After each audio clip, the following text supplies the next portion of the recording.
Topic: Kesavananda Bharati case. Full real explanation 1973. India की history का एक ऐसा ईयर जब सुप्रीम कोर्ट को डिसाइड करना था क्या पार्लियामेंट कॉन्स्टिट्यूशन को पूरी तरह बदल सकती है। अगर आंसर हाँ होता तो शायद आज इंडिया का कॉन्स्टिट्यूशन बिल्कुल अलग होता। ये है इंडिया का most important constitutional case, Kesavananda Bharati versus state of Kerala.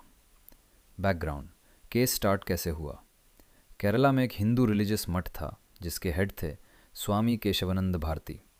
Kerala government ने लैंड रिफॉर्म लॉज बनाए जिसमें उनकी मठ की ज़मीन का कुछ हिस्सा एक्वायर कर लिया गया। स्वामी जी ने कहा ये मेरे फंडामेंटल राइट्स का वायोलेशन है और उन्होंने सीधा केस फाइल कर दिया सुप्रीम कोर्ट में। रियल लीगल इशू: कोर्ट के सामने में क्वेश्चन था क्या पार्लियामेंट कॉन्स्टिट्यूशन के किसी भी पार्ट को चेंज कर सकती है या फिर कॉन्स्टिट्यूशन में कुछ ऐसे बेसिक फीचर्स हैं जिनको कोई भी गवर्नमेंट चेंज नहीं कर सकती। अगर पार्लियामेंट को अनलिमिटेड पावर मिल जाती तो कल को डेमोक्रेसी, फंडामेंटल राइट्स सब खत्म किए जा सकते थे। हिस्टोरिक 13 जज बेंच। इस केस की सीरियसनेस देखकर सुप्रीम कोर्ट ने 13 जजेस की बेंच बनाई जो आज तक इंडिया की हिस्ट्री की सबसे बड़ी बेंच है। मंथ्स तक आर्ग्यूमेंट्स चले। गवर्नमेंट ने कहा पार्लियामेंट सुप्रीम है, पिटिशनर ने कहा कॉन्स्टिट्यूशन सुप्रीम है। Final judgement 1973।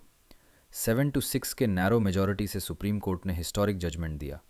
Parliament constitution amend कर सकती है लेकिन कॉन्स्टिट्यूशन के बेसिक स्ट्रक्चर को डिस्ट्रॉय नहीं कर सकती। ये लाइन ही इंडिया के कॉन्स्टिट्यूशनल लॉ का फाउंडेशन बन गई। बेसिक स्ट्रक्चर डॉक्ट्रिन क्या है?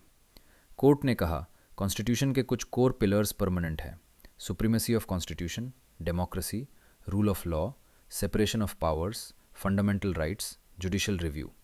इन्हें कोई भी गवर्नमेंट ख़त्म नहीं कर सकती।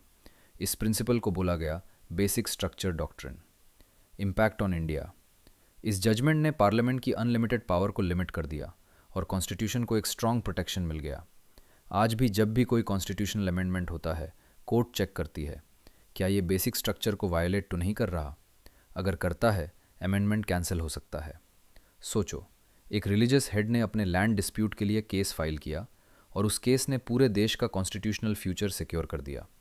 ये सिर्फ एक लीगल केस नहीं था, ये इंडिया की डेमोक्रेसी को प्रोटेक्ट करने वाला जजमेंट था। ऐसे ही रियल इंडियन कोर्ट केसेस और इम्पॉर्टेंट जजमेंट्स को सिंपल लैंग्वेज में समझने के लिए चैनल को लाइक, शेयर और सब्सक्राइब ज़रूर करें।